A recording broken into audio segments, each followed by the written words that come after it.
May 4, 1992 Observer Newsletter, NWA title TOURNEY LUGER lawsuit, early RUSSO heat. WrestleMarine Piad. By Observer staff. May 4, 1992. The complete lineup, first round pairings and bracketing for the NWA Tag Team Title Tournament was finalized Friday in a taped segment for the World Championship Wrestling show that airs this coming Saturday. The first round of the tournament, 8 matches, will comprise the Clash of the Champions on TBS from Charleston, South Carolina on June 16. All the winners will then advance to the tournament finals as part of the Great American Bash pay-per-view show on July 12, which is currently scheduled for the Philadelphia Civic Center. The lineup for Charleston is 1. Rick and Scott Steiner, number 1 seed, versus Miguelito Perez and El Borica, Puerto Rico. 2. Chris Benoit and Biff Wellington, number 8 seed, Canada, versus Pillman and Liger and Brian Pillman. 3. Steve Williams and Terry Gordy, number 4 seed, Japan, versus Larry O'Day Jr. and Sr., Australia. 4. Joe and Dean Malenko, number 7 seed, Europe, versus Rick Steamboat and Nikita Koloff. 5. Hiroshi Hazi and Akira Nagami, number 2 seed, Japan, versus the Headhunters, Dominican Republic. 6. The Silver Kings, number 5 seed, Mexico/Silver King and El Texano and UWA, versus the Fabulous Freebirds. 7. Arnold Anderson and Bobby Eaton, number 3 seed, versus Dustin Rhodes and Barry Windham. 8. Rick Rude and Steve Austin, number 6 seed, versus Tom Zenk and Marcus Bagwell. The tournament continues with the winners of match 1 and 2 facing each other, 3 versus 4, 5 versus 6, etc. The winners of those matches will continue against one another in the same bracketing if you lay the field down on paper, all the way to the finals. Trying to make a rough guess on where things will go from the first round, it's pretty obvious the Steiners will advance.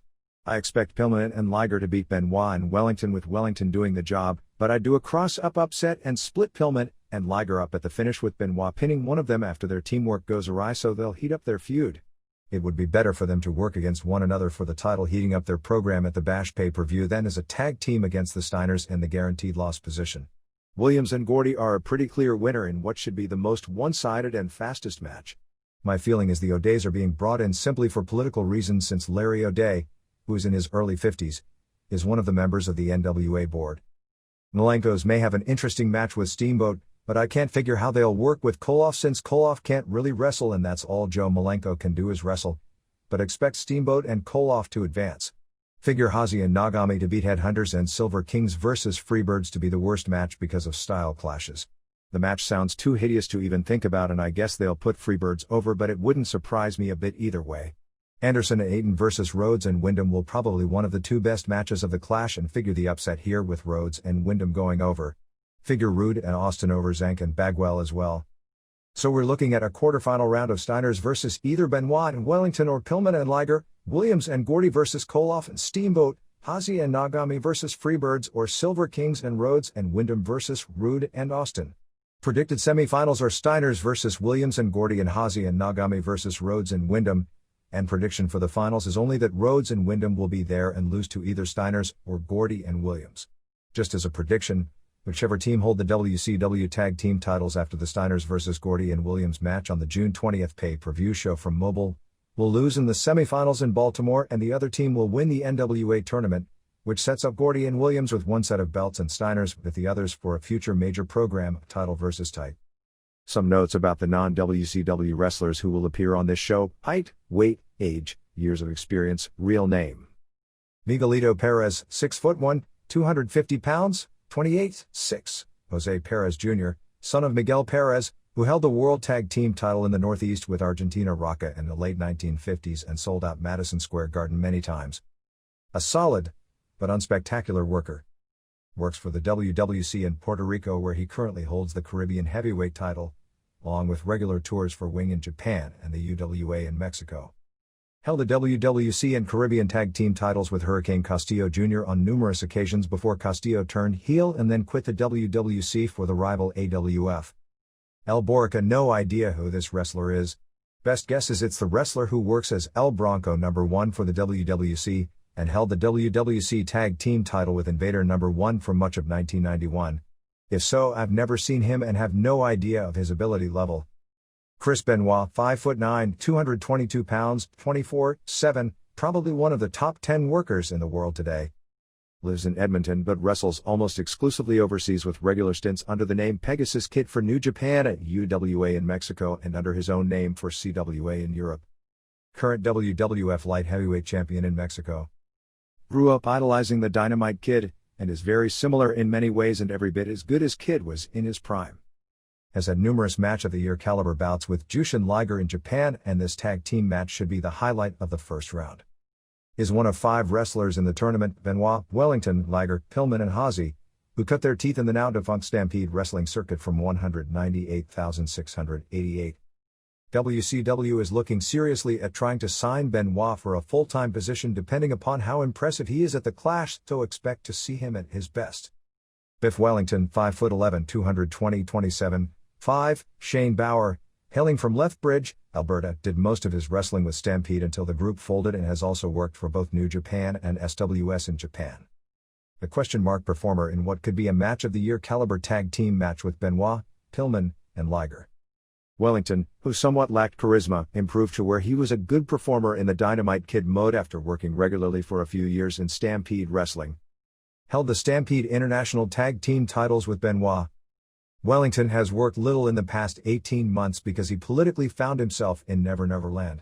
No consistent promotion ever opened in Western Canada, and he screwed himself out of New Japan by jumping to SWS, and when SWS reached an exclusive deal with the WWF for foreigners, he was screwed out of a regular SWS deal. This is his golden opportunity because WCW is looking at this tournament as a tryout for new talent, and if he's in condition, that may be the motivation to stay with the other 3. But if he's given up the ghost and figures he's just coming in to be the designated jobber, he may hold the match back. Larry O''D.E.A. Jr. and SR, not much known about them. Larry O'Day worked in North America in the early 1970s as a tag team called the Australians with Ron Miller. Current member of the NWA board and has promoted in Australia, so he's coming in with his son to get squashed early. Joe, 5'10", 215 pounds, 35-14, Joe Simon, and Dean, 5'8", 190-31-10, Dean Simon, Malenko, sons of former top-level heel Professor Boris Malenko and regulars in Japan. Joe is reputed to be one of the best shooters, submission-style wrestlers around, while Dean has experience with submission styles but can be a spectacular pro-style worker as well. Should provide a unique kind of opposition to Rick Steamboat, but I can't figure how they'll be able to work with Nikita Koloff. Live in Tampa and have helped train many wrestlers. Joe is now working full-time as a pharmacist, so probably won't be wrestling much in the future. May have a hard time working as heels against the popular Steamboat Nikita duo, particularly because they wrestle such a technical style, are totally clean-cut to the point they come across as amateur wrestlers, and because of size. Hiroshi Hayes, 5'11", 229-36, arguably the best all-around wrestler in the world today. Represented Japan in the 1984 Olympics in freestyle wrestling in Los Angeles and placed 7th in the 177-pound weight class. Started wrestling in Calgary and had a now legendary feud with Owen Hart when both were rookies as part of the Viet Cong Express tag team. Held the IWGP Junior Heavyweight title several times and tag team titles with both Kensuke Sasaki and Keiji Muto. Master of the Northern Lights Suplex. Akira Nagami, 5'10", 215 pounds, 25-6, considered to be one of the best workers in the New Japan office today, but a little on the small side. Currently working as a mid-card performer. May do a great Muta gimmick as a ninja and simply use the ring name Akira as he does every so often in Japan, similar to Keiji Muto doing great Muta on some big shows.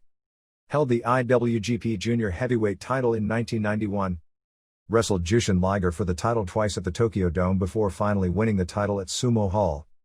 The Headhunters have only seen them briefly, but they are relatively short, 5'7" or so each, very fat, like 270 to 290 pounds, but are acrobatic, doing dives out of the ring, moonsaults, etc. May have a decent match with the Japanese. At worst, the match won't be very cohesive, but with Hosey in there, it probably will be okay, and the Hunters will at least surprise fans with acrobatic moves as they'll look like little fat jobbers to American fans. Legitimately from the Dominican Republic and are the top tag team for the promotion there, and also work regularly for Wing in Japan and UWA in Mexico. The Silver Kings, current UWA and WWA World Tag Team Champions in Mexico, where they work as Los Cowboys, won't work with masks in the tournament. Silver King number 1 in the tournament works as Silver King in Mexico and is one of the best luchadores in the world, 5'9", 200 pounds, 24-6, Cesar Gonzalez, son of famous luchador Dr. Wagner. Has many tremendous acrobatic moves of the moonsault variety. Silver King number 2 is known as El Texano in Mexico, 5'7", 205 pounds, 37-21, Juan Aguilar. El Texano spent most of his career as part of a trio called the Death Missionaries with El Signo and Negro Navarro, which in the late 1970s worked for the old Los Angeles NWA office, and in the early 1980s worked with New Japan. Reminiscent within their style of the old Midnight Express tag team with unique double team moves and generally considered the best regular tag team in Mexico. But in with the Freebirds with the style clashes and size differences, it should make for an almost hopeless situation. Both also work regularly for Universal in Japan. Perhaps the most famous and almost certainly the best ring announcer in the history of pro wrestling, Jimmy Lennon, passed away last Monday, April 20th from heart failure in Santa Monica at the age of 79. Lennon was the boxing and wrestling voice not only of the old Olympic Auditorium in Los Angeles, but also in numerous boxing and wrestling movies.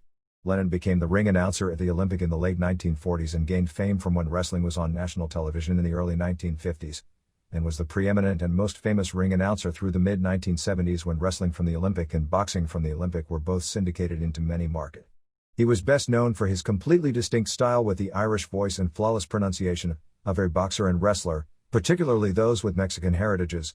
Lennon's reputation as a ring announcer was such that he was often flown over to Japan to announce major matches both in boxing and wrestling that were being televised back to the United States. The Los Angeles Times did a large write-up on Lennon, who had been in ill health for years, in the Tuesday paper, although the article never once mentioned him as a pro wrestling ring announcer and only as a boxing announcer. His son, Jimmy Lennon Jr., who is nearly a carbon copy of his father, does ring announcing for boxing and was the ring announcer for the Mike Tyson vs. Buster Douglas match in Japan. The World Wrestling Federation had its first post-WrestleMania shows in the United States this past weekend to very disappointing houses. Part of that is expected, since in most, but not every, years the post-WM gates have been low. The gates generally bottom out a few months after Mania and not in the period directly following the show. From this end, the surprise isn't that the Ric Flair vs. Randy Savage matches aren't drawing great guns, but in the lack of drawing power of Ultimate Warrior vs. Sid Justice. Even though there is no real angle in the latter match, I had thought that the return of Warrior for the first time in each city would draw a good-sized crowd. Flair Savage's lack of appeal, a crowd of about 4,000 on Saturday night in St. Louis and 3,600 on Sunday night in Chicago, the latter the smallest WWF crowd in Chicago in about 5 years, is less of a surprise since the entire angle revolved around the photo. They exposed the photos as being fakes. That Elizabeth interview should have taken place after Mania because it took all questions that were the keys out of the fans' mind and turned it back into just another match. Savage already got the belt, so there was nothing left for the babyface to chase, so everything after Mania was anticlimactic. It's also a hard deal putting on a live show 3 weeks after Mania when Mania was going to be the key in changing all of the programs. Don't underestimate the loss of Hulk Hogan for the summer, either. The WWF did surprisingly very well during the summer of 1988 without Hogan but did poorly the summer of 1990 without him. In fact, advances were so low that 2 weekend shows had to be canceled. A proposed Sunday afternoon show in Valparaiso, Indiana headlined by Flair Savage, and a planned Saturday night card in Richmond, Virginia headlined by Warrior Justice. The latter cancellation was supposedly an administrative error by the building since the week advance, something like 600 tickets sold just 2 days before the show. Had the WWF decided to cancel the following show in Richmond, but supposedly because of miscommunication, the building canceled Saturday's show instead. Expect some major angles to come out of the television that is taped this week in Rochester and Niagara Falls, both to try and spark the houses and also to help syndicated TV ratings during the important May sweeps. The biggest news of the past week in Japan took place Thursday night when the great Kabuki showed up at the opening of the FMW tour at Tokyo's Korakuen Hall and a meeting with Atsushi Onita and Tarzan Goto. Although the Japanese press reported the incident as if Kabuki was thinking of joining FMW, in reality Kabuki, a major officer with SWS, is apparently working on a deal where Hachiro Tanaka, the money behind SWS and PWF, has something to do with FMW, which would end up with Onita perhaps working for SWS over the long haul. FMW doesn't have big money behind it and apparently needs some help in promoting its May 24th card at the Tokyo Ariake Coliseum. In addition, Wing, a promotion made up of several wrestlers and executives who split from FMW, is involved in something of a war with the more popular group and is attempting to lure away FMW's 2 biggest foreign draws, Leon Spinks and the Sheik. Supposedly by working a deal where Onita will get the financial help he needs. He also sets up the line so that if anything happens to FMW in the future, Onita's personal future is secure since he can join SWS. But it looks as though Kabuki will come in as a heel to feud with Onita in return for Tanaka gaining a piece of FMW. Supposedly if the word got out, however, the hardcore FMW fans would be pretty upset if the company was trying to pull that kind of a work. The All Japan Women's Promotion ran its biggest show of the year, WrestleMania Pied, this past Saturday night, April 25th, at the Yokohama Bunka Gym before a crowd of just over 4,000 fans. While the group wasn't able to sell out the gym, everyone was really happy with the crowd because there had been so many major shows over the past 8 weeks in Yokohama, with New Japan drawing 17,000 on March 1st, Pro Wrestling Fujiwara, All Japan, which sold out the same gym with 4,900 for a Jumbo Tsuruta vs Mitsuharu Misawa match just a few weeks ago, and NWS, which drew only about 2,000 paid 1 week earlier for the Ric Flair vs Genichiro Tenryu match, plus a UWFI show on May 8th. In the midst of all these major shows in the same city, the group was pretty happy to solidly outdraw a heavily promoted SWS show that included Flair. In something of a surprise, Bull Nakano retained her WWA World Women's title in the main event, pinning Asia Kong with a moonsault in 21:45. The remainder of the card saw Bison Kimura retain the All-Pacific title, beating Toshio Yamada in 17:27. Manami Toyota captured the IWA Women's title from Kyoko Inoue with an ocean suplex in 24:36. It was said to have been the best match on the card and maybe of the year. Takako Inoue and Mariko Yoshida won the Japanese women's tag team titles, beating Debbie Malenko and Seiki Hasegawa in 18:13. Bat Yoshinaga retained the WWA Martial Arts title, beating Kim Torisu via decision after 6 rounds, and the opener saw Yumiko Hata and Suzuka Minami and Mima Shimoda beat Miori Kamiya and Tomoko Watanabe, and Kwaro Ito when Hata pinned Watanabe. In the latest in the legal action regarding the WWF, WCW Executive Vice President Kip Frey confirmed that the company has filed a lawsuit against Lex Luger for a violation of their contract release agreement. Frey said that the wording of Luger's contract and his release, which Frey himself put together, is confidential. However, Frey believes Luger and the WWF have gone way over the boundaries of what was allowable in the release by regularly appearing on WWF television shows, even if it is supposedly to promote the WBF television show rather than the WWF. Luger was under contract with WCW through March of 1993 and is working for Titan Sports in the WBF division until he's legally allowed to work for the WWF as a wrestler. The WWF lost a lawsuit with the New Jersey Athletic Board this past week for back taxes stemming from the SummerSlam pay-per-view show from the Meadowlands a few years ago and the 2 WrestleMania shows from Trump Plaza in New Jersey. The WWF had argued that the New Jersey law, which allows the commission the right to tax a percentage of all television revenues internationally from any event that emanates from the state of New Jersey, was a violation of freedom of speech. In addition, it complained that the New Jersey regulations were too strict for an entertainment event. The interesting part of the complaint is the various taxes, no matter how much revenue is derived from an event, top at $100,000 per event, when the event grosses $9.5 million. The interesting part of this is that the WWF claimed it owed figures of well under $100,000 from the 3 pay-per-view events, although the exact figure they were claiming they owed, and the corresponding figure that the event would have grossed according to those claims, was unavailable. What was interesting is that the company had claimed $20 to $30 million in revenues publicly from each of these shows, yet when it came to paying taxes, is coming up with figures below $9.5 million in all 3 cases, which includes WrestleMania 4 from Trump, Hogan vs. Randy Savage, which is generally considered to be the largest grossing wrestling event ever, approximately $21 million. During the trial, no actual revenue claims or figures were brought up regarding the 3 pay-per-view events. The New Jersey tax court ruled that the commission was entitled to collect back taxes on the 3 shows from pay-per-view and other television revenue. The manias were also closed-circuited. The commission legal department is preparing documentation to get the $100,000 full taxes from those shows. There is a high probability Titan will appeal the decision. In the Murray Hodgson case, Vince McMahon and Pat Patterson were able to delay their depositions, which were originally scheduled to take place this past week. There is also a good chance they will be able to get the contents of the depositions sealed. Normally depositions become public record, and in this case some very interesting statements could have resulted from all sides. Titan's attorneys attempted to get Hodgson's deposition videotaped, which Hodgson's attorney, Ed Nussbaum, got overturned.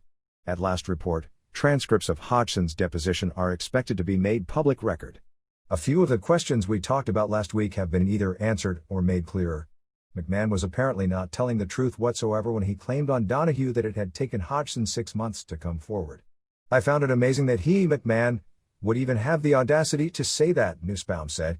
While the alleged meeting a week after Hodgson's termination, where Hodgson said he clearly told McMahon about the situation with Pat Patterson, is a one person's word against another situation, there are records of Hodgson's attorney sending a letter on September 16, 1991 threatening legal action based on Hodgson's complaint.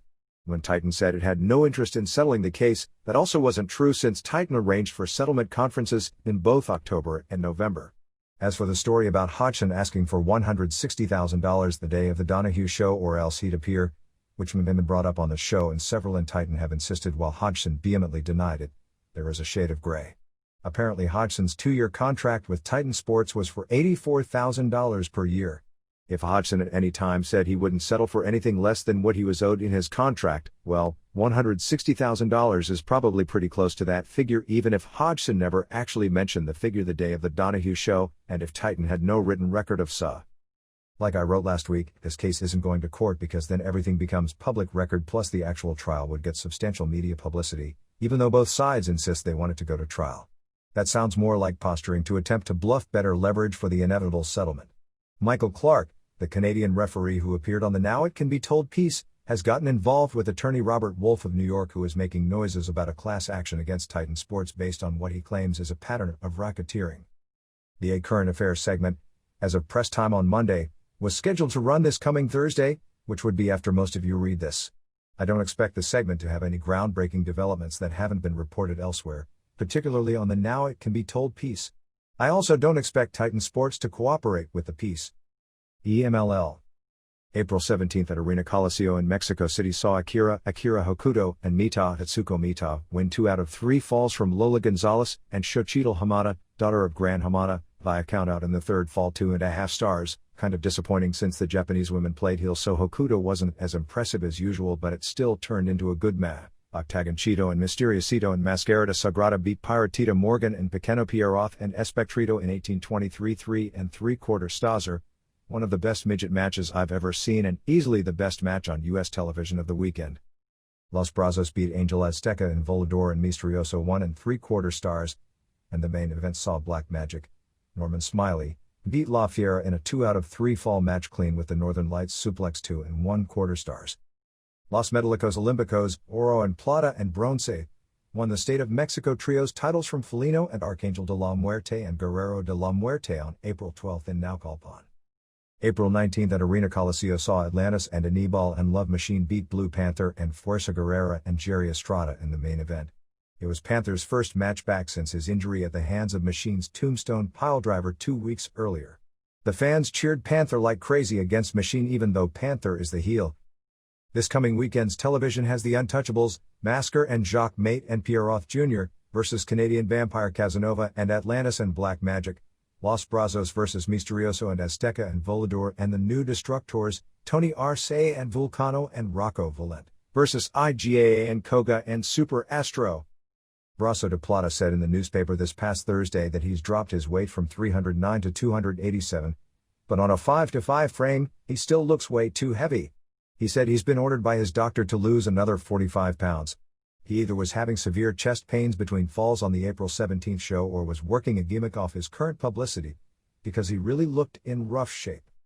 April 26 at Arena Coliseo saw Panther and Javier Cruz and Felino beat Mano Negra, subbing for Love Machine, and Apollo Dantes and Salomon Grundy on top. Octagon broke a bone in his right hand and will be out of action for 3 weeks. UWA. April 19 at El Torreo in Naucalpan saw Andre the Giant and Rambo and Bam Bam Bigelow beat Villano 3 and Villano V and Connect in 2 straight falls. Andre pinned 3 in the first fall and in the second fall 3 was disqualified for giving Bigelow a low blow. Bigelow had given 3 a low blow behind both referees' back. After the match 3 attacked both referees.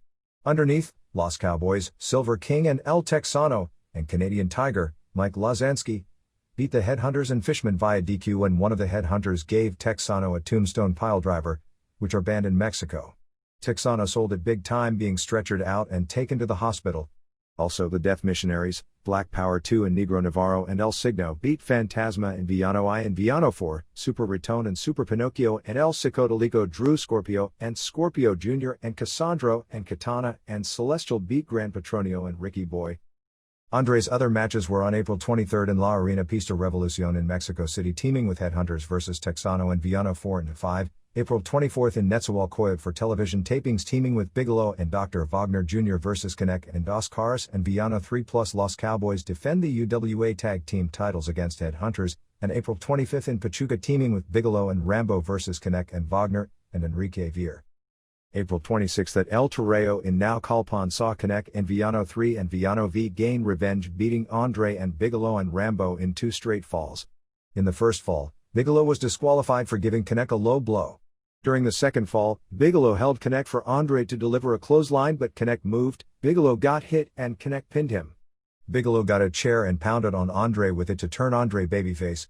This card was billed as Andre's final match ever in Mexico, but with this ending, they may bring him back for a singles match with Bigelow, if Andre can even work singles anymore, which is questionable. Also, Canadian Tiger and Los Cowboys beat Headhunters and Dr. Wagner Jr., Gran Hamada and Tinieblas Jr. beat Fishman and Canadian Express. Phil Layson, better known to readers as Dan Crawford and Doug Furness, the Death Missionaries beat Villano I and Villano V and El Colosso, and the opener saw Ninja Sasuke, Masamichinoku from Japan, who has turned into a sensational worker, and Katana and Lasser beat Hijo del Diablo and Lobo Rubio and Angel Mortal. The Canadian Express returned on April 25 and will feud with Los Cowboys over the tag titles. April 26 in Netsuwal Koyot was headlined by The Killer defending the UWA Junior Heavyweight title against Vera. April 28 in Querétaro was headlined by Villano V defending the UWA Light Heavyweight title against Scorpio Jr. Black Scorpio, Charlie Skaggs, who works as Flying Scorpio for New Japan, debuts in 2 weeks. The Canadian Express are in Mexico for approximately 4 weeks. Andre, Bigelow and Headhunters all left after Sunday's card. All Japan. Very little going on except that Andre the Giant was added to the tour that begins on May 16. Barry Horowitz was cancelled and replaced by Danny Davis. However, that is in question because Davis worked for Wing, and Japanese politics make it such that if a wrestler works for a smaller promotion, the larger promotion generally will never use them. Japanese politics needs to understand American reality that a lot of younger wrestlers in the US have a hard time finding work, and that if they're offered $700 per week to work for one of the smaller Japanese offices, it's unfair to expect them to turn it down because down the road they may be good enough for All Japan or New Japan. The Japanese feeling is that if a wrestler has confidence in his ability, they'll wait to come to Japan until All Japan or New Japan call. That's not an unbreakable rule, but it's definitely a hard-to-break rule. Television last Sunday headlined by Stan Hansen vs. Toshiaki Kawada drew a 4.9 rating. The Elimination Tag Team match from Korakuen Hall on April 18, which actually lasted 67 minutes, not 74, will air on television on May 10. Last weekend's TV aired the Carnival semifinals with Mitsuharu Misawa vs. Terry Gordy and Hansen vs. Steve Williams, while this coming Sunday they have Misawa vs. Hansen. Complete results from April 18 at Korakuen Hall before a sellout 2,100 saw an 8-man elimination tag team match with Misawa and Kawada and Kenta Kobashi and Tsuyoshi Kikuchi beating Jumbo Tsuruta and Rusher Kimura and Masafuchi and Yoshinari Ogawa. Kikuchi was the first person pinned at 17:30 when Ogawa back suplexed him. Ogawa was eliminated at 27:41 when Kobashi pinned him with a moonsault. Fuchi then submitted to Misawa's facelock in 44:53. Kobashi was pinned by Tsuruta's back suplex in 55:45. This left Misawa and Kawada vs. Tsuruta and Kimura, and it ended with Kawada getting Kimura in a crossface at the same time Misawa caught Tsuruta in the facelock for the double submission to end the match.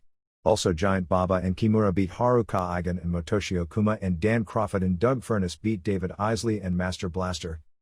Baba was injured in his tag match because his arm is now in a sling.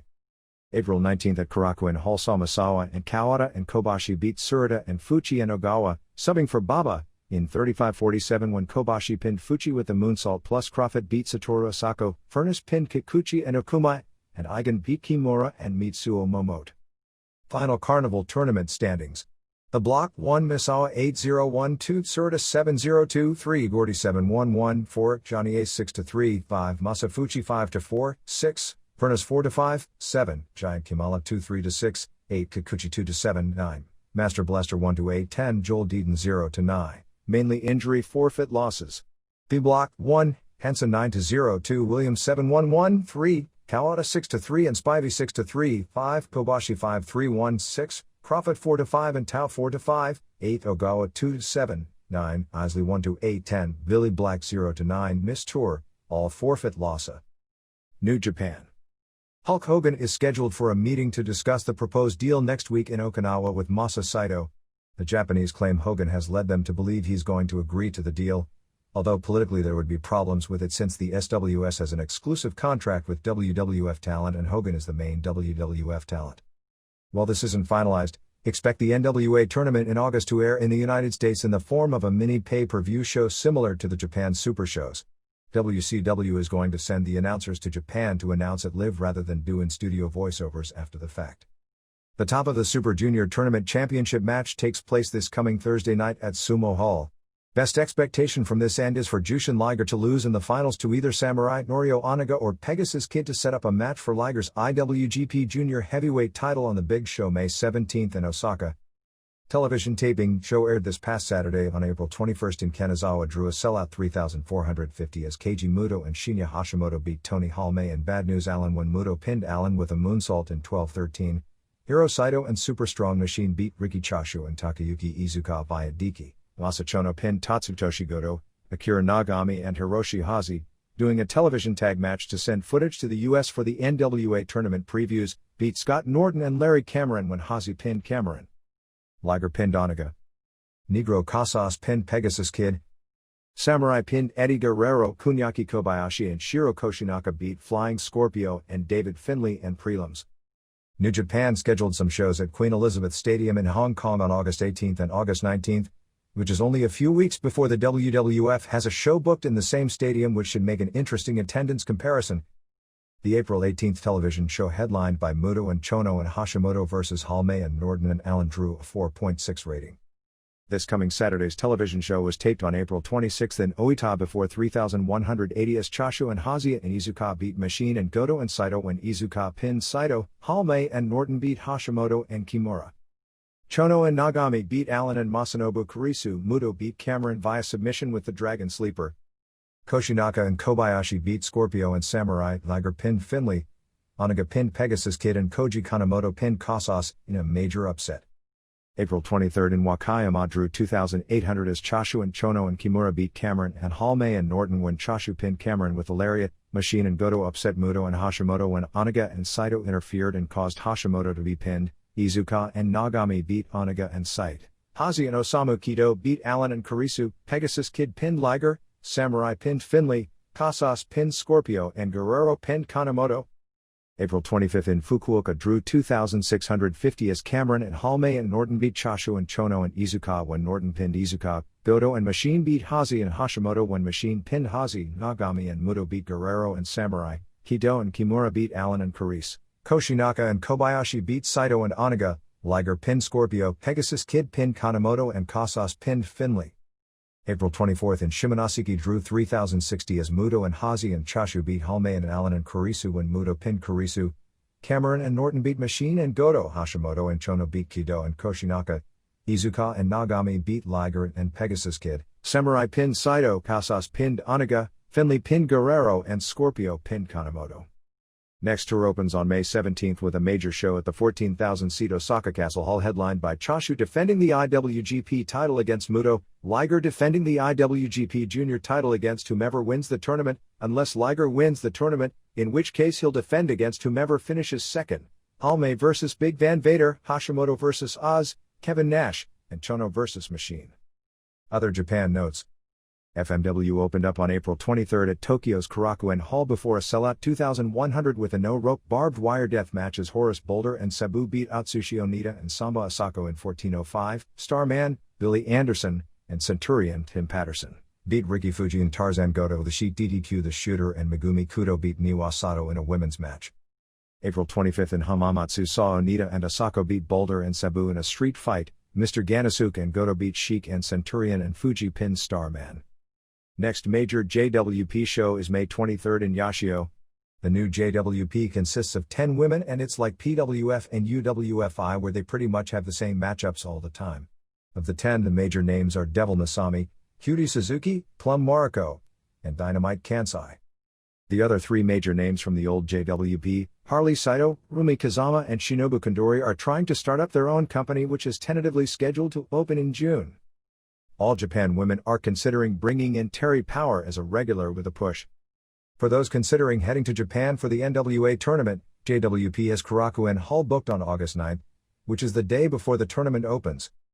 Next PWF show is May 15th with Yoshiaki Fujiwara vs Don Nakia Nielsen, kickboxer who had several famous mixed matches with New Japan years ago, Masakatsu Funaki vs Yusuke Fukin, Minoru Suzuki vs Kazuo Takahashi.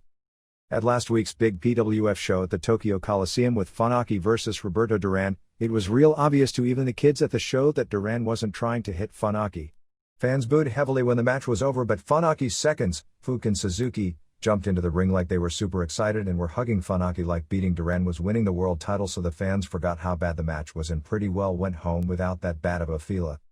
Next ring's card is May 16th at the Ariake Coliseum in Tokyo, 1 week before Onita's card in the same building, headlined by Akira Maeda vs Hank Newman, Netherlands, who won the gold medal in judo in the 1980 Olympic Games and in 1991 placed third in the world in judo. International Kickboxing Federation World Heavyweight Champion Peter Aerts debuts on the show as well. Next Universal show will be May 24th at Korakuen Hall, headlined by Gran Hamada vs Punish, plus also appearing will be Lightning Kid, Dynamic Lynn, Jerry Lynn, Scorpio Jr., El Engendro, Shuel Guerrero, America, Robin Hood, and Cyclone Ramirez. Universal will have a June 13th to June 21st tour with Dos Caras, Kendo, Scorpio Jr., Shuel Guerrero, Los Villanos, Robin Hood, who is getting a major push, Volador, Misterioso, Felino, and Canelo Casas. Wing next tour starts May 5th in Osaka with a bunkhouse death match with Mr. Pogo and Super Invader vs Mongolian Mauler and Jason the Terrible, Mitsutaru Tokuda vs Wahoo McDaniel, and the grappler defends the Northwest title against Yukihiro Kanimura. May 7th at Korakuen Hall is Jason vs Pogo in a death match, Invader vs Mauler, McDaniel vs grappler. USWA. April 20th in Memphis, Drew 1200 as Nurse Cratchit pinned the Easter Bunny. Next thing you know, they'll have Santa Claus doing jobs for Tony Falk. Pat Garrett beat Big Black Dog via DQ. Tony Anthony beat Psycho via DQ. The man of the 90s pinned Falk. Dirty White Girl Kim won the USWA women's title, pinning Lauren Davenport. Tom Pritchard pinned Brian Christopher to apparently win the Southern title, although the belt was later held up, and Jerry Lawler and Jeff Jarrett and Charlie Trapper the Moondog Hunter beat Moondog, Spike and Cujo, Bill Smithson and Lanny Keene, and Richard Lee. In the Christopher vs. Pritchard title match, which had a chain on a pole, ref Eddie Marlin was bumped. Pritchard clotheslined Christopher and got the chain, but as he was coming down, Christopher straddled him. Christopher got the chain and decked Marlin. Marlin then got back up later and pulled out a chain of his own and KO'd Christopher, and Pritchard pinned him to win the title. On television Saturday, Christopher came out and said he went to his lawyers, and they've gotten Eddie Marlin suspended as promoter and the title held up pending Monday's show. They announced that Dirty White Girl Kim would be defending her title against Brandywine, who isn't even in the area, and she said she wasn't giving a rematch to Lauren Davenport. Davenport jumped Kim in the sexploitation angle of the week. Nurse Cratchit came out and they pulled Kim's skirt up and started whipping her butt. Tony Anthony tried to make the save, but Psycho blindsided him and cut him off. The man of the 90s then came out and attacked Anthony as well until Tony Falk made the save for Anthony and Miss Jennifer returned and made the save for Kim, who, surprise, surprise, challenged Jennifer. Richard Lee came out for an interview and Black Dog came out and started complaining about how come he wasn't in the main event matches and getting title shots. Lee told him it was like in football, when the first time wasn't hurt, the scrubs don't play.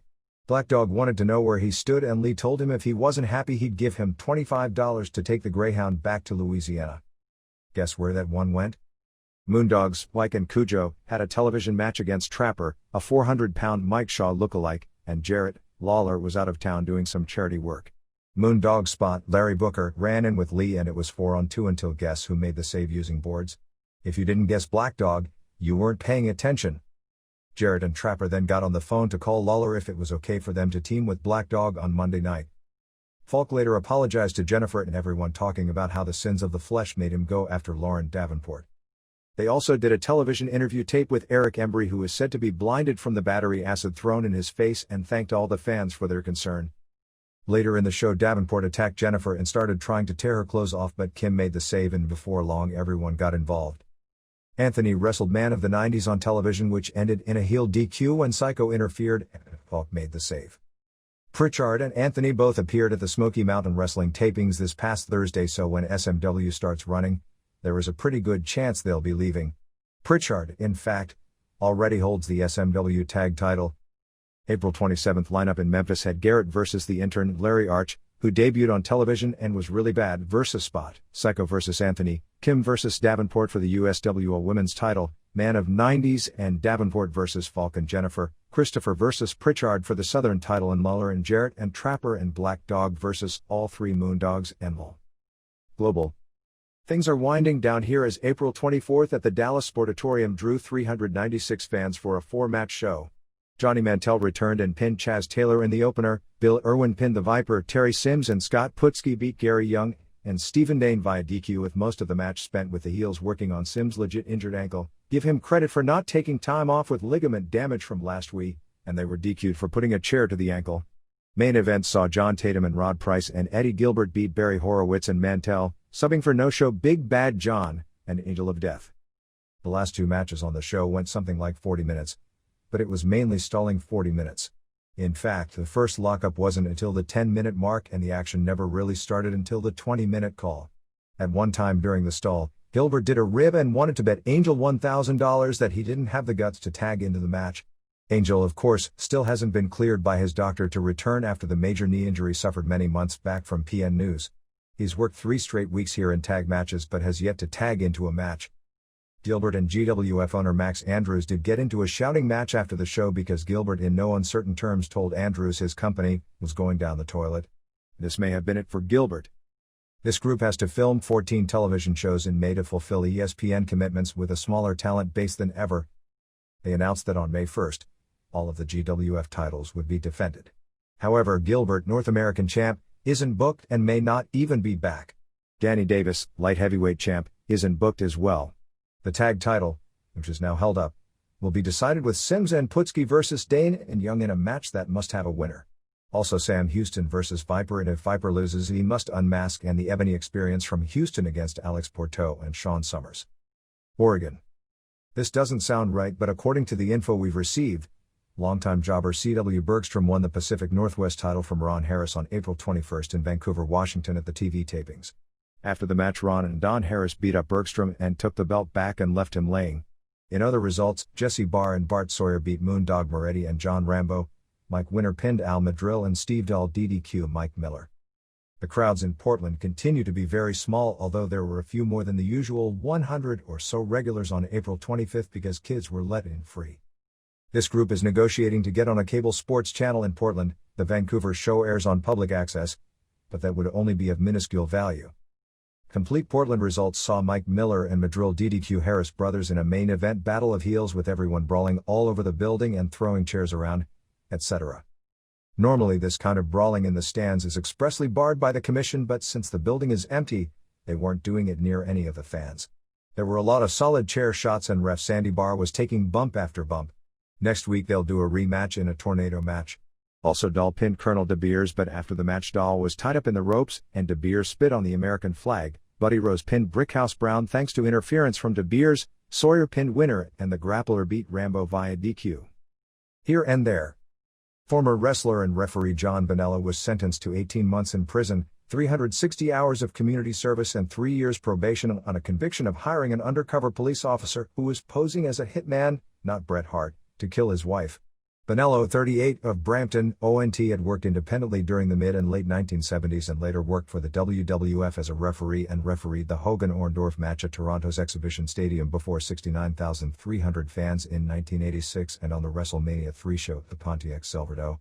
Bonello had told the officer that since he was a wrestler, he knew how to act the part of an emotionally distraught husband whose wife had been murdered.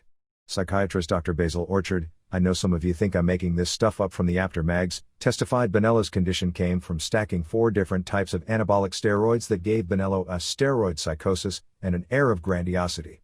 Bonello was also regularly using pot, coke and downers while working part-time as a referee and bouncers, along with holding a regular job at the McDonnell Douglas Canada aircraft plant in Mississauga. The prosecuting attorney asked that Bonello be put away for at least 6 years for the plot, but the judge, John Weber, said he wasn't convinced Bonello wanted his wife killed so he could collect the $53,000 insurance and resume an affair with a dancer at the bar he bounced at. Bonello was convicted of counseling first-degree murder. He paid an undercover officer $1,500 cash and gave him a house key with directions to shoot his wife while she was sleeping and make it look like a burglary while he was out of town refereeing. Bonello promised him another $3,500 upon completion. The judge went easy on Bonello since the couple was reconciled and the entire family on the wife's side of the family sympathized with him. Pat Tanaka has taken over running the IQA office in Tampa. Managed to catch a lot of different indie tapes over the past week. There was a really impressive tag team called Sudden Impact working in Winnipeg, which if they could get full-time work on a regular promotion, if there is such a thing anymore, they are a few years away from being another Rockers-type tag team. They wrestle as Lance Storm and Chris Jericho and have worked for FMW in Japan and so all kinds of hot moves, although they try and do too many in each match too fast so they need more competitive match experience. Their finisher is both men standing on the same turnbuckle and doing a simultaneous dropkick off the top rope with each man's dropkick a Pillman caliber, which is one of the hottest looking finishes around. Also on the same promotion is Gene Kiniski, the one and only, who at 67 years old, still can work better than more than half of today's active wrestlers. He even tries doing high spots. Although high spots aren't made for 67-year-olds, but his mat work and chops are solid and he obviously knows what he's doing. Physically, he looks his age, although he looks to be in about as good a shape as someone that age is going to be. This isn't confirmed, but there is talk of an FMW card on May 17th at Cal State Los Angeles. A couple of independents running in Tennessee. First off, a group called USA Wrestling run by Bill Dundee is running in the Jackson, Tennessee area with Dundee, Kevin Lawler, Jerry's son, Freezer Thompson, J.R. Alonzo, Bolin, Samantha Payne and Jamie Dundee among others. A group called Southeastern Championship Wrestling taped television in Memphis on April 25 using Don Bass, Carl Fergie, Tommy Lane, Danny Davis and Davey Rich for airing on Memphis Cable. Ed Sharkey's Pro Wrestling America drew 950 fans on April 26 at the Indian Center in Minneapolis as Charlie Norris won the PWA title from Punisher No. 1 plus Lightning Kid and Jerry Lynn beat Tommy Ferreira and Billy Blaze. Steve Berg drew Derek Dukes and Tony DiNucci beat Wellington Wilkin, who works PWF in Japan. Jim Cornette's Heavenly Bodies, Tom Pritchard and Stan Lane became the first Smoky Mountain Wrestling Tag Team Champions, beating the Fantastics, Jackie and Bobby Fulton in the tournament finals on April 23 in Harrogate, Tennessee. The title was supposed to be decided on the May 22 show in Knoxville, but the Fultons just found out they were going to be in Japan starting May 16, so they had to speed up the process. To explain the Fantastics being gone for a month, they did an angle where they injured Jackie Fulton's knee. On the May 22 Knoxville card, Lane and Pritchard will defend the belts against the Party Patrol, Johnny and Davey Rich.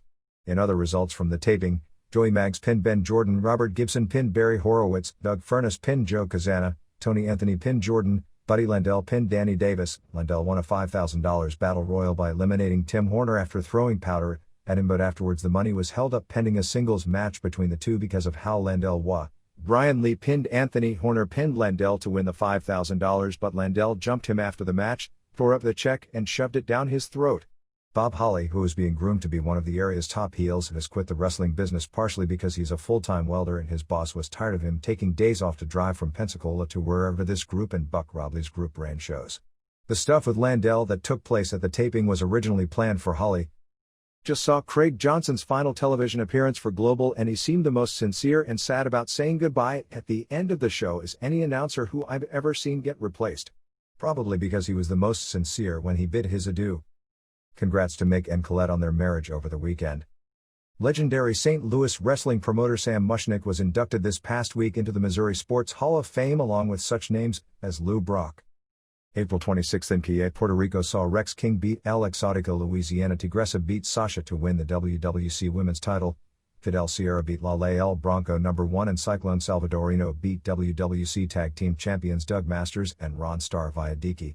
Ricky Santana beat Heartbreaker Adonis in a cage match, and after Santana was whipping Adonis for 5 minutes based on stipulations when Masters attacked Santana and left him laying, and the main event in a barbed wire cage match, Dick Murdoch beat Carlitos Colon while Invader No. 1 won a street fight battle royal. The Colon vs. Invader main event last week in Bayamon drew 14,000 fans. Mawa at the Villa Inn in Mesquite, Texas drew 138, headlined by California stud, Rod Price, and Action Jackson beating the Stomper, Gary Vines, and Eric Fontaine. Big D Pro Wrestling drew 118 in Dallas at the Rocket Palace on April 26 as Jimmy James beat Ray Evans in a loser leaves town match, Fat Boy Potatoes beat Action Jackson, stud pin Stephen Dane. Sean Stevens kept this group's title beating Booker John Tatum due to interference from manager Freddie Fargo and the Blackbird. Iceman King Parsons and Action Jackson beat Awesome Kong and Fat Boy Potatoes. Among those working for West Coast Championship Wrestling in Cloverdale, DC are Michelle Starr, Timothy Flowers, Buddy Rose, Colonel De Beers, Ole Olson, and Buddy Wayne. Howard Brody's Ladies Major League Wrestling drew 688 paid on April 20th in Fort Lauderdale, Florida, as Debbie Malenko beat AJ Watson, Susan Green beat Red Vortex, Luna Vachon beat Robbie Rage, Penelope Paradise DDQ Lady X, Peggy Lee Leather, Judy Martin and Leilani Kai managed by Steve Collins beat Candy Divine and Bambi won a battle royal. Dave Flaherty made his managing debut on the card using the name Mark Smart. Should have been Maxwell Smart. Steve Gator Wolf is running shows on May 5th in Chinle, Arizona, May 6th in Katna, Arizona, May 7th in Blanding, Utah, May 8th in Shiprock, New Mexico and May 9th in Crown Point, New Mexico with a face versus face main event with Gator Wolf defending his title against Sean Gray Eyes.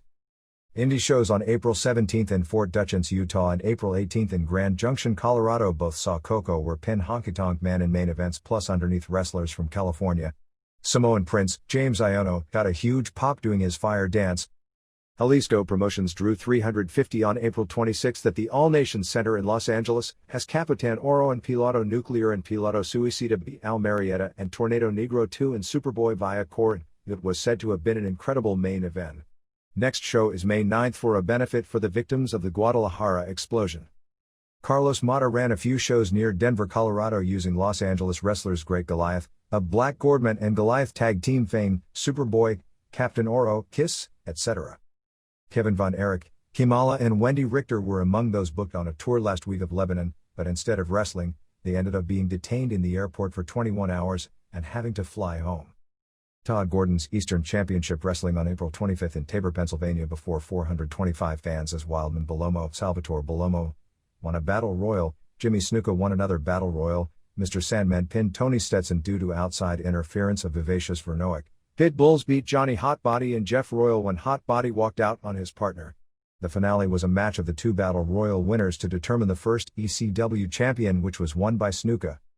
April 26th at Center City Sports Bar in Philadelphia drew 320 as Hotbody won the title from Snuka due to interference of Larry Winters. Wildman Belomo beat Jimmy Giannetti. Stetson pinned Sandman in a bloodfest, and main event saw HD Ryder and the Super Destroyers DDQ Pit Bulls and JT Smith.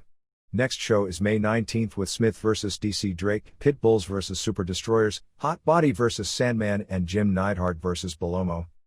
May 9th at Dallas Fair Park Arena for Chris Love has a show with Marty Jannetty, Steve Simpson, Bill Dundee, Tug, and Chaz Taylor, Bull Payne, Steve Dane, Awesome Kong and more. Joel Goodhart sent a form letter out to all his former wrestling customers advertising his new insurance and investments business. WCW. Barry Windham won the WCW television title at Center Stage in Atlanta on April 27th before a packed house of 825. All paper, winning 2 of 3 falls from Steve Austin in a match that airs on television on May 9th that went 18 minutes and was 3-star. Windham busted his lip open during the match. Randy Owen of the country group Alabama was the guest host for the first show. The major interview was with Rick Rude, who was asked by Owen why he quit the WWF, and he said that he was being held back. Rude also started up the angle where Medusa and the Dangerous Alliance will end up claiming that Rick Steamboat is following Medusa everywhere. They then did a fans' questions segment with Missy Hyatt. All fans were plants, mainly relatives of Johnny B. Bad, which ends with the fans arguing with each other and Doug Dillinger having to carry one of the fans away when she charges the ring.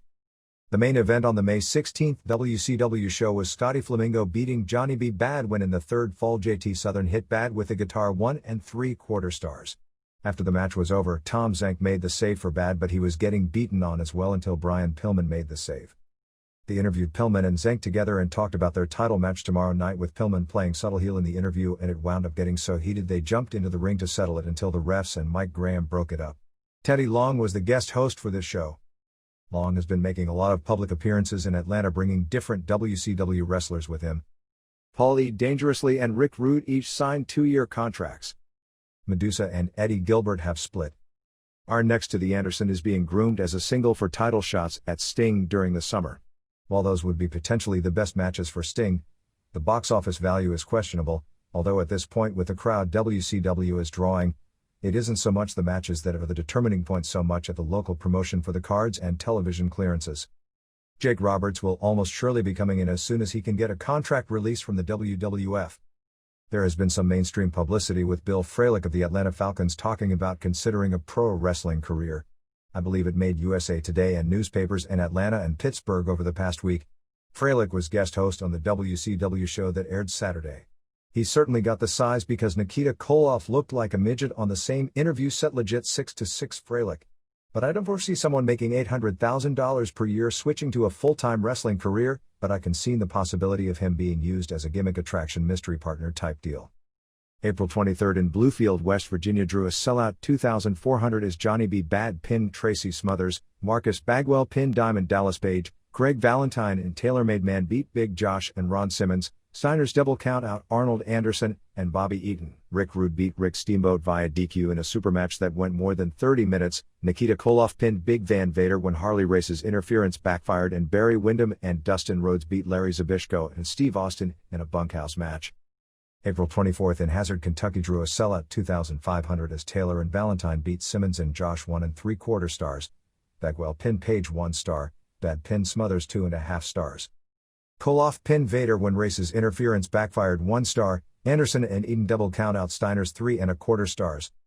Rude beat Steamboat via DQ when Steamboat hit Rude with the title belt in 28 minutes 3.5 stars. And Rhodes and Windham beat Zbyszko and Austin in a bunkhouse match 2 3/4 stars. April 25 in Charleston, West Virginia drew 2,700 as Taylor and Valentine beat Josh and Bagwell, Mike Graham pinned Page, Bad pinned Smothers, Anderson and Eaton double count out Steiners, Koloff pinned Vader, Rude beat Steamboat via DQ and Rhodes, and Windham beat Zbyszko and Austin. The exact same results as in Charleston drew 2,800 on April 26 in Roanoke. When they say there is dissension within the Dangerous Alliance, they aren't kidding. In Charleston, West Virginia, an incident took place backstage with Dangerously and Medusa, with them yelling back and forth about non-wrestling related items. Some feared it would turn into a fight, except Taylor made the save when things got hot. It was clearly advertised in all the cities that Sting wouldn't be there and that Koloff was taking his place. There were loud "We Want Sting" chants during Vader's matches. For those who are traveling to the Wrestle War pay-per-view show in Jacksonville on May 17, there will be a get-together at 4 p.m. on Saturday at the Jacksonville Airport Holiday Inn Bar. A correction from a few weeks back at the WCW television taping in Topeka. The crowd, just over 6,000, wasn't heavily padded. The only freebies were the media comps. WCW Saturday Night picked up to a 2.5 rating on April 18, while Power Hour did a 1.9 and WCW Main Event on April 19 did a 2.4. Expect several wrestlers to be dropped perhaps as soon as this week. Don't expect any big names to be among the group, but word has it the active roster will be cut to 37 wrestlers, which is more than enough for a group that only runs one live show. The readers' pages. Wrestling scandals. I can't remain silent any longer. Your coverage of the steroid issue and the interview with Billy Graham were very powerful, but today I saw the Phil Donahue show tape. All I can say is that words can't truly convey my gut feeling after viewing the show. I was absolutely mortified by what I saw and heard, even after reviewing the tape a second time. The time has come for you and everyone else to drop all of this professional courtesy and to stop pussyfooting around the overwhelming and undeniable truth. Vince McMahon is a blatant, unapologetic liar. He is also a greedy, arrogant, uncaring, immoral, self-centered despot. I don't know why people don't have the guts to state this openly. He does not deserve any benefit of the doubt or any defense at this point. There isn't one thing that can be left to be said in his defense in light of all that has come out. Please drop all of this pretense about due process and two sides to every story. I'm assuming most of your readers are reasonably intelligent, well-read, worldly adults and young adults. We all have a pretty good idea of what has been going on. Don't get bogged down on confusing the real issues with a lot of the nitpicking and technicalities that clog up our legal system. We all know that the police and FBI know about the mafia. They know who they are and what they've done. But it's all of those little technicalities which make it difficult and sometimes impossible to even bring charges against them. Vince McMahon sat there on national television and denied, right to people's faces, specific statements and charges that various people were quoting back to him. You know that better than anyone, and for a fact. He also had the cold-hearted audacity to question the relevance of bringing up these very serious allegations even when he knew they were true, as in saying he had no knowledge of Barry Orton's charges because they took place so many years ago and why bring it up now. And what about all the BS about his outside firm he hired to investigate the allegations? Have they contacted you yet or anyone who was on that show? Editor's note: we have been able to confirm the outside firm, Fairfax Partners, is conducting an investigation authorized by the WWF, although as of press time they hadn't contacted anyone who was on the Donahue Show panel. Wouldn't that be the place to start an investigation with those who have already gone public with specific charges? Like Vince needs these people to tell him what's going on. Get real, folks. He is a hands-on manager. He personally orchestrates most of what goes on within his company. What he personally doesn't do, he has full knowledge of. If something goes on that Vince doesn't condone, he'll nip it in the bud. If something bad for his company happens, he'll never acknowledge it and just try and cover it up. He is a very successful businessman, so it's ridiculous for him to imply he has no knowledge of things that were common knowledge to even the most low-level employee of the company. This man has been involved in this business for his entire adult life. His response is nothing more than posturing to an unknowing public and media only to protect his personal financial interests. He has already been discredited how many times as a liar? There was no truth to the stance he took on Donahue. He has been caught so many times contradicting his own statements. Only the most gullible, naive, and uninformed of us would even entertain the notion his version of these stories are the truth. Sorry if I sound terribly one-sided, but it's high time for you to start telling it like it really is and call a spade a spade. This man has a track record of deceit dating back to when he first took an active role in the machinations of his father's company. He was confronted on television and did an absolutely dreadful job of deflecting the charges against him. His contentions were all disputed very effectively, and I was particularly impressed by the performance of Bruno Sammartino, Murray Hodgson, and yourself. I'd like to comment on the steroid issue. Your coverage of the topic has been nothing less than outstanding. The Billy Graham interview was engrossing and overwhelming. It's very rare to have placed before us such a real-life, gritty account of a business that appears so glamorous to those of us on the outside.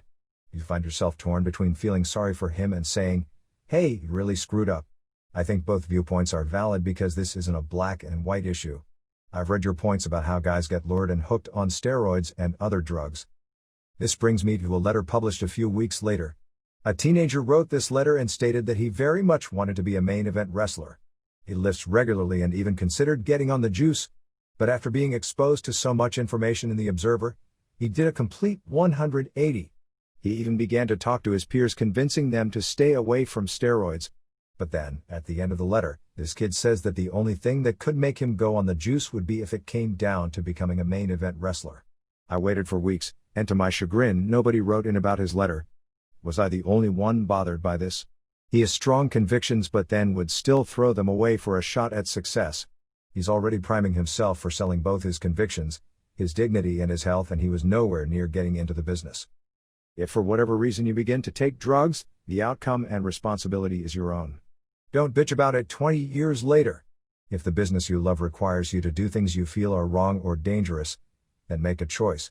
The guys in the wrestling business who see things that are immoral, illegal, abusive, and dangerous not only to themselves but to their peers, how do they reconcile within themselves to let it slide? I know this sounds idealistic, but this is a business that needs to be cleaned up in everyone, but a few seem to just want to cover their ass and look the other way. The climate right now is perfect for the formation of a union, so this stuff doesn't happen anymore. There is strength in numbers. Am I being unrealistic? Probably. The remarks by the audience on Donahue were telling. People who aren't fans don't care because they hate wrestling to begin with. People don't get outraged about matters of far greater importance than this.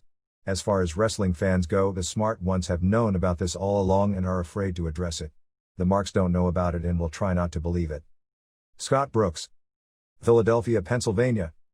Concerning the steroid issue, the sex issue, and all the other non-wrestling issues, none of them will generate any change in wrestling unless the wrestlers care and the public cares. For the most part, people I talk to don't care at all about steroids. They don't understand that for the most part wrestlers are forced to take a drug which may shorten their life and ruin their health. They don't understand the dangers of these drugs and therefore they don't care. The wrestlers only care about making money. With the reputation that wrestling has in this country, there will be no congressional investigation, no FBI or CIA probe. What will really cause the downfall of the WWF or any organization that tolerates steroids is if people sue the owners and win money. If the NFL, IOC and baseball have players who use and abuse steroids and are injured because of steroids and no public condemnation takes place, what chance do you think wrestling has? David Jacobson, San Diego, California. You have given exceptional coverage to a story that the mainstream media didn't understand how to address seriously. You've been fair to all sides and looking for corroboration for all allegations in your stories. I'm just amazed at how far things have gotten out of hand. From what it appears, Vince McMahon knew about all this. He encouraged the boys to use steroids and seems to have looked the other way on other drug use and sexual harassment. I was shocked at the Rita Marie story. I think she should be commended for her courage in speaking out. Benton McKinney, Houston, Texas. I felt that Bruno Sammartino was perfect in responding to the issues at hand because all his hatred and contempt is genuine. There was no doubt that Murray Hodgson was cool, calm and collected and did a thorough number on Vince McMahon. If Vince McMahon claims that Hodgson couldn't make the transition from radio to television, and that's why he was fired, then the Donahue show should have convinced McMahon to reconsider him for the spot. Barry Orton was much better on Donahue than Larry King and was very prepared. Billy Graham got his main points across pretty well. This whole situation just proves that in the long run when you keep lying, you end up getting caught. This is just the beginning. If Vince McMahon had just admitted there was wrongdoing, then he made some mistakes, that he was cleaning the company up from the problem immediately and followed up on his promise to do so, he would be totally absolved of blame. Everyone makes mistakes. But McMahon has created so many more problems for himself and his company. Sooner or later this was inevitable, it would happen. Too many people knew the stories for too long. Not everyone coming forward is lying. McMahon should think about that when it comes time for him to leave this earth and he gets judged. If I was judge, it's pretty obvious what I'd decide. The same goes for Hulk Hogan. I used to think of him as a great professional. Guess what? I've changed my mind. I can't have any respect for a guy like that. He did it to himself. He could have been respected for the rest of his life in wrestling, acting and endorsements.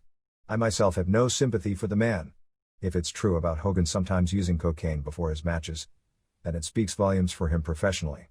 Barry Orton doesn't seem to be lying when he talks about what would happen when Hogan would come to Las Vegas. I know things from people very close to me. I could go on for hours about stories I've heard and things I've witnessed. This is not a personal judgment on Hulk Hogan, but the guy is pretending to be a big hero and role model for kids and teenagers alike, and he's a big hypocrite and a liar. I'm sure everyone who knows the truth about Hulk Hogan has to agree with me on that. He just doesn't practice what he preaches. I agree with Graham calling it child abuse. I still enjoy watching pro wrestling for the athleticism and creativity involved. I'll probably always watch for its sports and entertainment value, but an awful lot of people in the business today need to look at themselves morally and realize they're fortunate to have been able to pull it off for as long as they have. Hogan should count his blessings and be grateful for all his fame and good fortune and be thankful for all the income he's been able to get from the business because he can walk away without any worries. Chris Poulos, Philadelphia, Pennsylvania.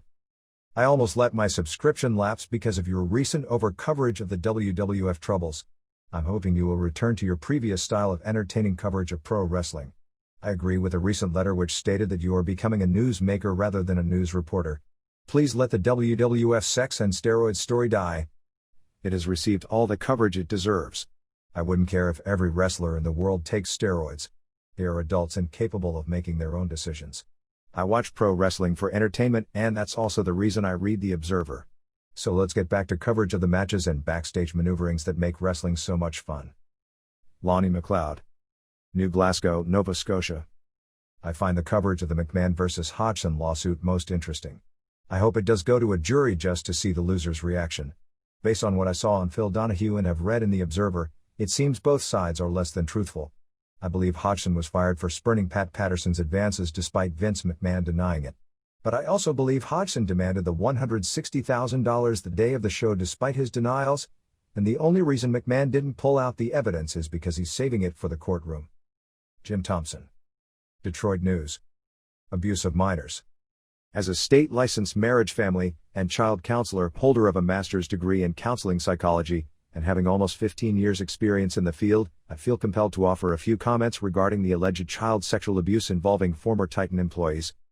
I have worked with dozens of children and adolescents who have been victimized by trusted adults, most frequently relatives or family friends, who have used them for sexual purposes. The emotional scars run deep. Research indicates they stay with the person throughout their lives. Without intensive therapy, the victim retains a distorted sense of sexuality, and has a much greater likelihood of becoming a perpetrator toward others. As a matter of fact, most child sexual abusers were abused as children themselves. It is a self-perpetuating cycle involving dominating a weaker or innocent victim. Research also indicates there are two basic types of pedophiles: those who prefer having sex with minors. The first type actually views children as miniature adults, and thus as peers. These individuals are genuinely attracted to children and tend to have heterosexual relationships, a man with a little girl. The second, and much more dangerous type, tends to be individuals who themselves are stuck in an earlier mental state, and thus relate best to others who are actually at that age. In other words, this individual may be stalled at a teenage emotional state, and thus seek out relationships with actual teenagers. However, it goes deeper than that in the sense that this individual can only feel in control if he, or she, but males tend to fall in this category by a 9-to-1 ratio, dominates his chosen victim by manipulating them into a sexual relationship. These interactions are usually same-sex, homosexual, and involve the usage of threats and intimidation after the relationship had first begun through coercion and false promises of love and support. These individuals tend to have many relationships and move from victim to victim when previous children grow older and out of the perpetrator's preferred age group. Child sexual abuse is epidemic in our country and throughout the world. It is an extremely serious subject and one that has deservedly received more and more attention in our media. If, indeed, various members of the Titan organization are or were involved in this criminal activity, then charges need to be filed and pressed. Perpetrators and victims alike need help and appropriate treatment. Measures need to be taken through our justice system to assure that this behavior does not occur again, if, in fact, it occurred at all. Enough evidence has surfaced to file charges, allowing for the statute of limitations and have this matter thoroughly investigated. That is maybe the end of an organization, in the most extreme conjecture, or at least a major embarrassment. The most likely result is secondary to the lives that were, are, or could be shattered. Steve Gerber. El Toro, California. Note to former MatWatch readers. I had not intended and do not intend to re-enter the fray of wrestling newsletters, having recently retired MatWatch after 4 years. However, a recent occurrence I feel deserves some explanation to former subscribers of mine. Several publishers offered to purchase my mailing list after my announced intention to end MatWatch. With at least a couple, we negotiated a price and I sold the list.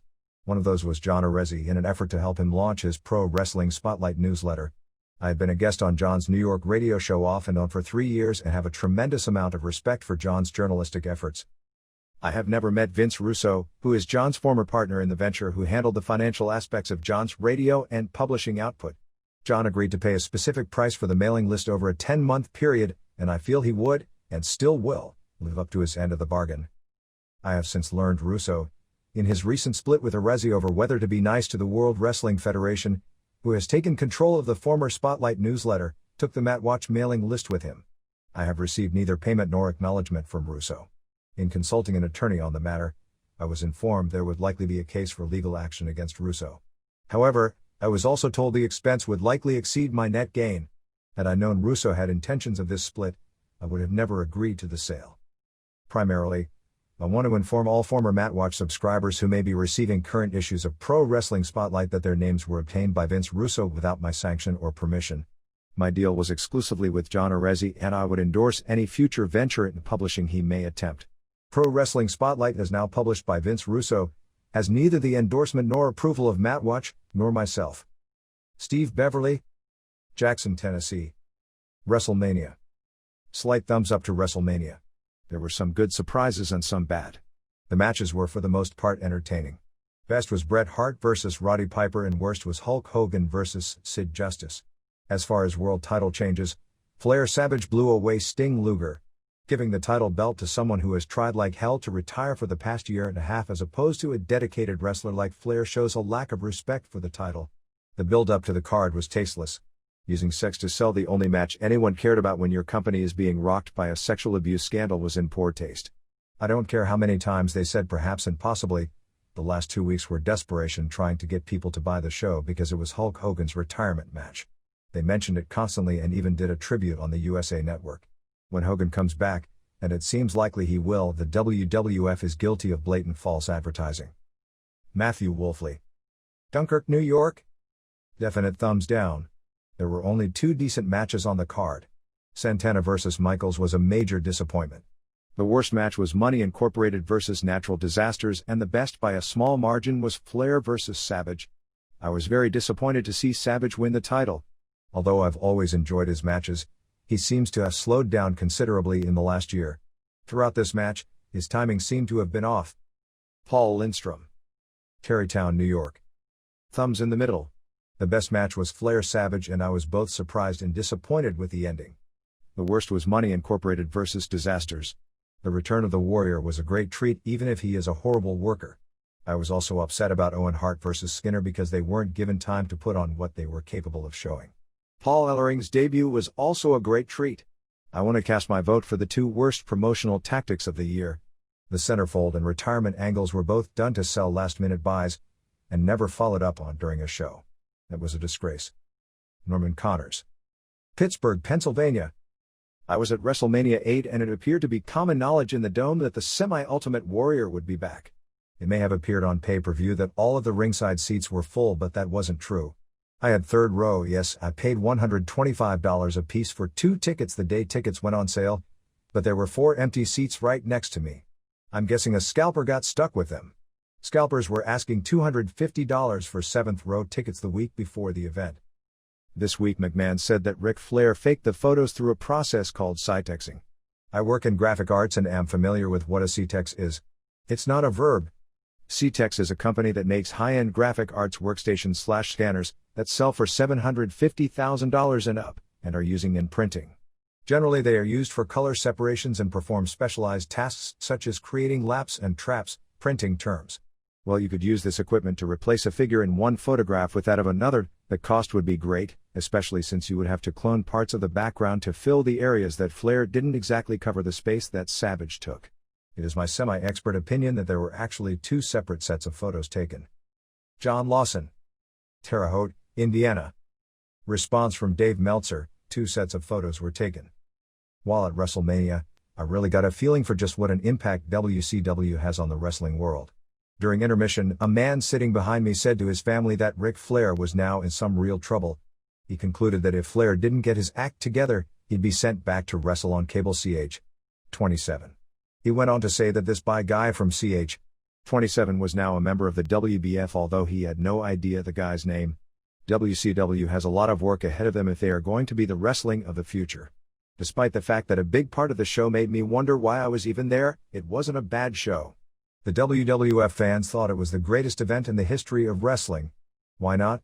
They saw the Legion of Doom, Savage win the belt, and the return of the Ultimate Warrior.